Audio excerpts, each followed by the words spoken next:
সবার আগে খালি হাত আলো করলে আমাকে ডাকবি ইনশাআল্লাহ। আমার পরিচয় আছে, যে ওনার সাথে পরিচয় আছে, ভালো ভালো ভাব আছে। হ্যাঁ, খুবই খুশি লাগছে যে আল্লাহ করে কালে আসুক, আসলে বাড়ি ওনার সাথে দেখা করবো। আমাকে চিনতে পারবি ইনশাআল্লাহ। আমি তাকে অনেক খেজমত করছি, তো চিনতে পারবি। আমি 1959 সন থেকে আমি এই দুই বাড়ি দেখাশোনা করি। ওনারা যখন বাড়িতে আসে,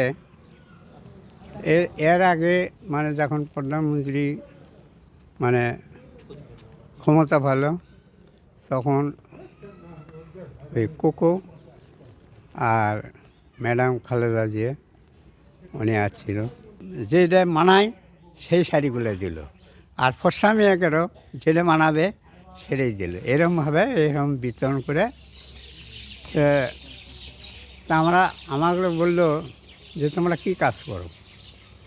আমরা তো সংসারিক সব কাজ করে লেবারি দেখাশোনা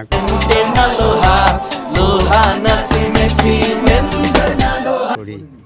কয়না গাছ লাগাও, গাছের চাষ করো, মাছের চাষ করো, তারপরে আপনি গরুর ফার্ম করো, মুরগির ফার্ম করো, এভাবে আমাকে সাজেশন দিয়েছে। এখানে আসে সবার সাথী আওয়াজ করছে, সবার সাথেই মানে দেখা সাক্ষাৎ করছে, কার কী সমস্যা। আবার অনেকেই রুগী আছে, এই রুগীগুলো আপনার চিকিৎসা বাবদ টাকা পয়সা দিয়েছে, এগুলো অনেক বিতরণ করছে, অনেক অনুদান আছে। তারেক বাবা একবার আসলো, দুইজন বন্ধু নিয়ে তা সে এখন বাড়ি টেরি বেড়ে ঘুরে টুরে দেখে তোকে আজকে আমি থাকবো। তো উনি থাকার ব্যবস্থা করে দিলাম, ওই বিল্ডিংয়ে মশুরি খাটাই দিলাম।